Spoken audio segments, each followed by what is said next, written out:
Welcome back to the Reclaiming Creativity Summit. I am so excited because I have Kennedy Currie with us today.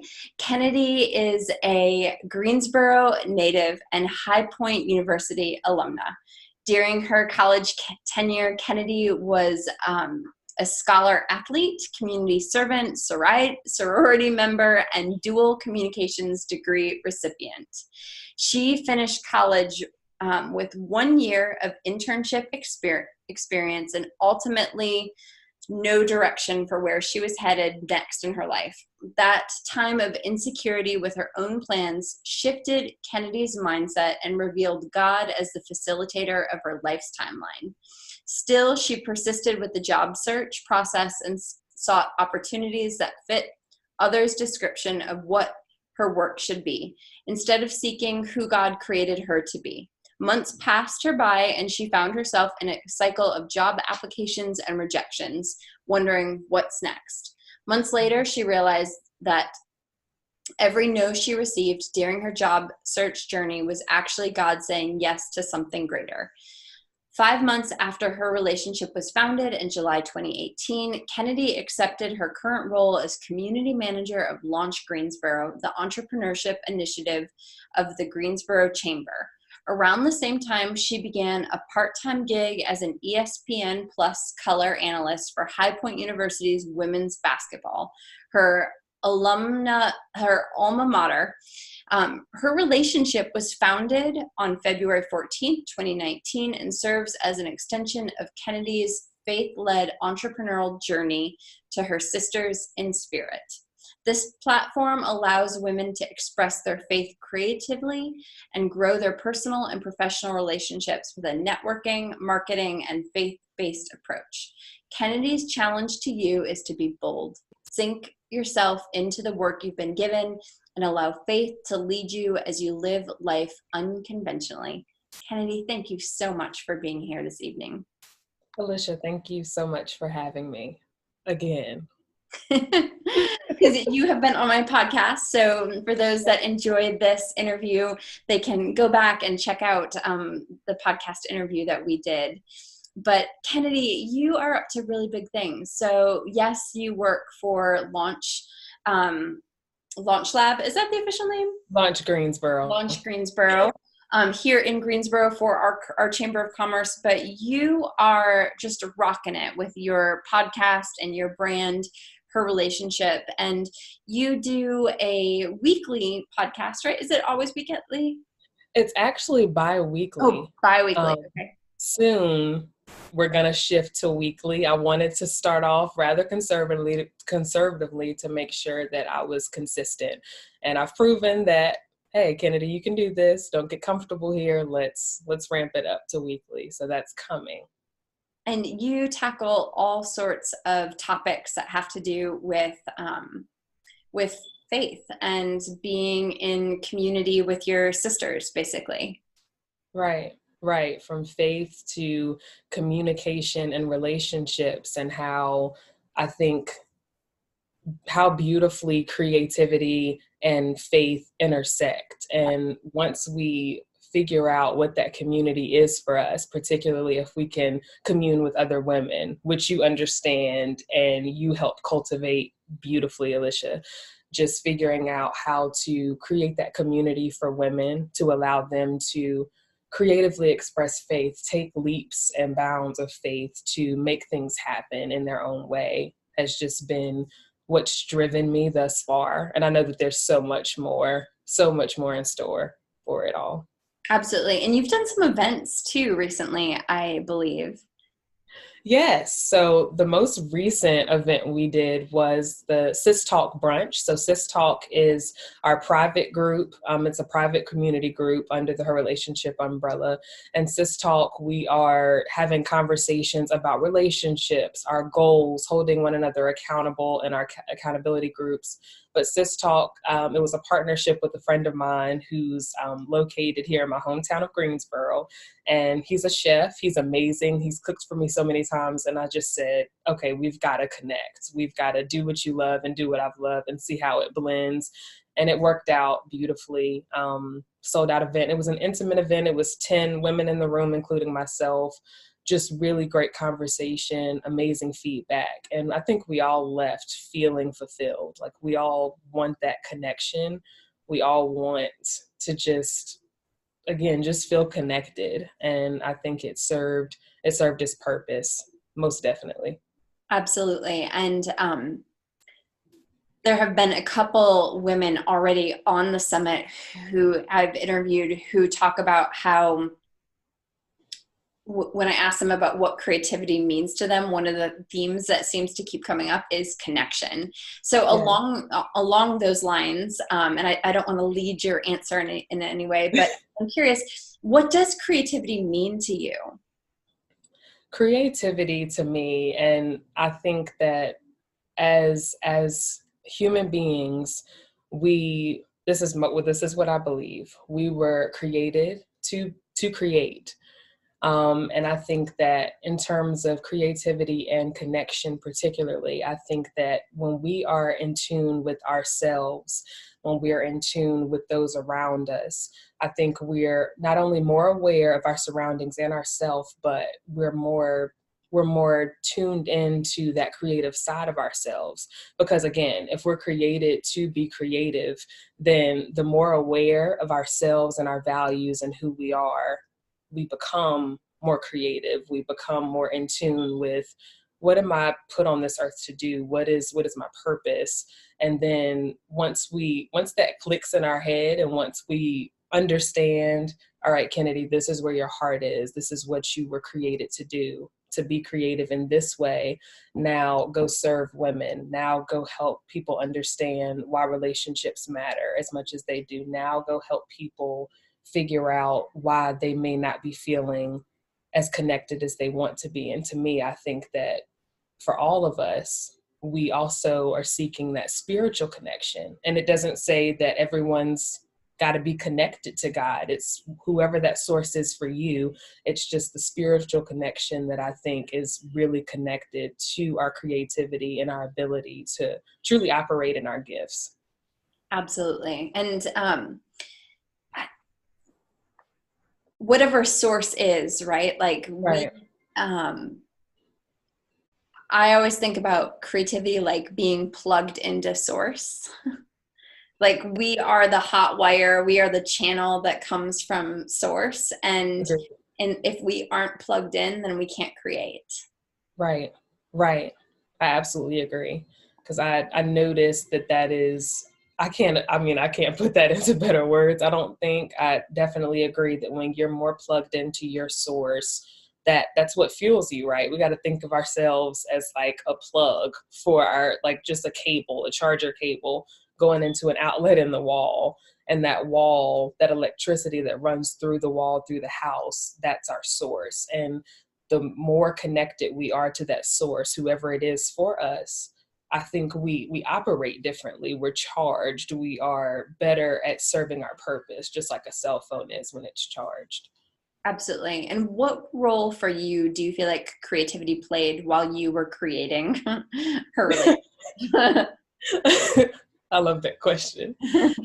I mean, it still is playing this role, but you mentioned it a little bit as you were reading the bio earlier, but when you are left with really no direction, when there is no clear path for where you're supposed to go next, I think that that's still something I'm learning now. But again, it just requires you to really look inside of yourself and become more self-aware of what is it that you really want to do now that you're not being pushed in a certain direction, or now that your next step is not laid out in front of you. Now you have to look inward and say, okay, Kennedy, what is it that you actually want to do? You've got the education. Yes, you were a scholar athlete. Yes, all of that is great.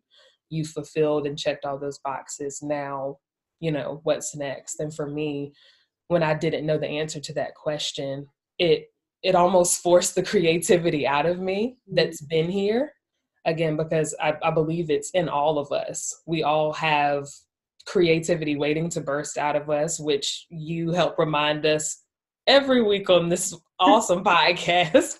But it's literally on the inside of us waiting to burst out. And sometimes, unfortunately, it takes tough situations that force us out of our comfort zone to get us to that point. And for me, my tough situation, which a lot of people I'm sure can relate to, was coming out of college and coming out of grad school thinking that I'm steps ahead, that I've prepared myself in the best way, and still waiting for months and months and serving at a restaurant as a waitress and trying to understand why is all of this not lining up the way that I'm so used to everything lining up. So when I got to that point in my life, that's what pulled a lot of that creativity out of me that I thought I didn't have. I thought creativity had to do with being artistic, creating crafts and wood making and stuff like that. But no, then it also taught me that creativity is different for everyone. It's it's your own expression of faith, of taking a leap and creating something from nothing. Absolutely. Oh, I love that. Taking a leap and creating something from nothing. It's good. Hmm. So, do you have any creative rituals that help you when you are feeling stuck? Hmm. Well, one thing I like to do if I'm feeling really stuck, of course, this might sound cliche. Of course, I really do enjoy praying.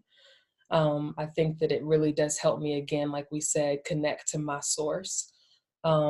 Aside from prayer, quiet time, because I think for me and for others that might practice prayer regularly as their ritual, I think for me, we can do a lot of the talking in a prayer and we don't sit still long enough to hear a response. And this can be for any type of practice, ritual, anything. If we are continuing to just pour and pour and pour and not be filled or listen to what is, what's being produced back out, I think that that's where some of us fall short. So I'm working on not only praying, but also taking a moment to sit back and listen and, figure out what is my next move. So prayer, sitting and listening and quiet, and music. For some reason, jazz music especially really, really allows me to just achieve a sense of peace that I can't describe. And those three, not done in any particular order really, but somewhere in there I need music. I do need to hear something that I can actually hear. Then I need to listen and see if I can hear something from my source. And then I need to do a little talking to my source, to vent, to say, I don't like where I am. This sucks, be quiet, and then fuel back up with some jazz music. Oh, I love that. Kennedy, you are the first person to mention music, and I'm Oh, surprised yeah. that it's taken this long to mention listening to music as a way, as a creative vehicle to get Right. unlocked. Because now that you say it, it sounds like so like, oh yeah, like of course music helps us get to that place. But I really appreciate you sharing that because I think that um, like reading a good book or watching a good movie, like when you see someone else's creation or when you hear someone else's creation, it helps you like get into the zone. Like, Agreed. I yeah. definitely agree. Music, and I feel like music and podcasts would go hand in hand. So, a really good example, since you're here, I'll go and I'll listen to your podcast, especially even in times where I'm feeling stuck with my own, or if I'm just feeling stuck, period. I love to not only listen to voices, but voices that really resonate with me, people, especially if I have a personal relationship like you and I do, and there's a level of respect, particularly those voices for artists and for podcasters. It goes hand in hand. I don't want to just hear any type of music, and y'all know what type of music is out here today. I don't want to just hear any type of music. That's why I really prefer jazz a lot of times, because I don't have to hear a lot of words unless I want to. But that voice also matters with who's singing, with who's podcasting, all of that Yeah. matters. Yeah, absolutely. I 100% agree with you. And for me, I'm not a huge jazz fan, but I do like class. I like I like piano, for instance. And so Yeah. there's this guy, Jean-Michel Blaise. He's Canadian, and he is a pianist, and he just has these incredible. I just love his albums. But there is some modern music like that I like that really gets Right. like Lizzo, bring on the Lizzo, and it gets me moving, it gets me dancing. It's one of the few artists where I know all of the lyrics. Right. And That Alicia, I distinctively remember you mentioning at the Wise Women panel that you loved, Old Town oh Road. my God, the song, I'm gonna take my horse to the old town road. I'm gonna. Ride till I can't no more. Okay, so you're the only person that's gotten me to sing on the podcast. Yes. But yes, I mean, I think all of those things really they get our juices going. Like, Right. I agree. I agree. And it just helps you detach from some of your own thoughts because you're allowing someone else again to just, do what they do. It's yeah, not about you and what you are struggling to figure out and put together. You're just enjoying somebody else's creativity, like you said. yeah. And it's probably helping us, like if we're stuck somewhere, it's probably, I don't scientifically know if this is true, but my assumption would be it's probably helping us disrupt those neural pathways. Like if Right. we've been going down old patterns and it's getting us to the same place and not to that new place we want to go, if we listen to music, it's probably giving us the ability to think in a new direction or a new way. Absolutely. I agree. Oh my goodness. So we are just going to so many fun different places. I'm wondering how you feel like your not only your faith, but your creative process and using creativity and using your faith helps you connect to your own inner wise woman. Hmm. Interesting. Okay. So I just want to make sure I understand the question. Um, let's see. Yeah. So like, how do you connect to that still small voice within? You know, that voice that you know to be your true self Right. without the mind chatter, without the ego, like blah blah blah blah, and you know that place where you know that you're making decisions from your true being, from an aligned place. How does faith and creativity help you access that place? Oh, I love this question. Again, it goes back to the ritual that you asked me about. I think that plays a huge role in helping me even open that door to that inner voice, to shut down and shut up some of the noise and my insecure thoughts and the doubt and the wondering, are people going to listen? Will people care? All of that stuff that clouds that inner voice. The ritual, the prayer, the music, all that good stuff helps to break down the door. But then when that door is broken down and when I do feel like I'm connected to the inner Kennedy that is really trying to come through, I find journaling also to be helpful. I find that when I go to journal and I've removed all those thoughts and doubts of insecurity, when I write down and make plain the things that I'm hoping for, the things that I can't really see right now, but I truly do believe are going to become real. Of course, I don't know the passage in the Bible, but one for me that I love is that just faith is the substance of things hoped for and the evidence of things not seen. And I truly do believe in that wholeheartedly, that it speaks to creativity 100%.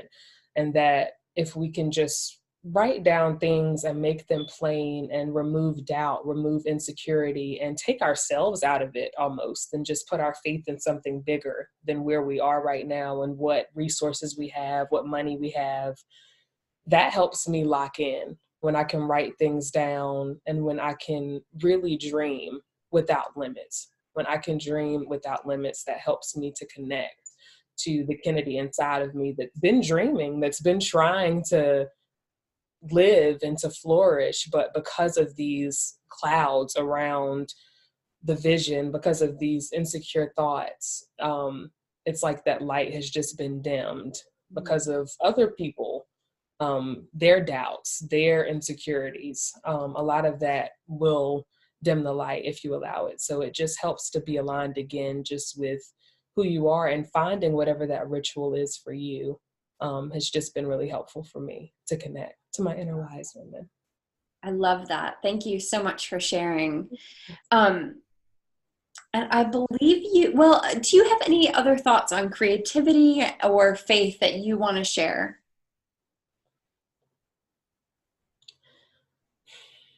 Let's see. I feel like this is like the dun dun dun. Um, I feel like I shared the biggest thing again. This is faith is accessible to anyone. It doesn't require a special ritual. It doesn't require any set of skills or unique abilities necessarily. It's something that anyone can access. And faith again is just believing in something that does not exist right now, that you can create something from nothing. Ultimately, everything we know to be was a result of someone taking a leap of faith, was a result of faith. I'm sure that at one point people didn't think that electricity would be possible, but because someone took a leap of faith and said, I'm going to try and I'm going to fail over 1,000 times, um, doing little things like that, now we have light. Now we're flourishing in a different way, right? It's the same thing with whatever's on the inside of you. It's accessible to each and every one of us to take that inner wise woman and really make it a reality, like you've done, Alicia. I'm trying to do, like so many of the other wonderful women that you've talked to are doing. It's accessible to all of us.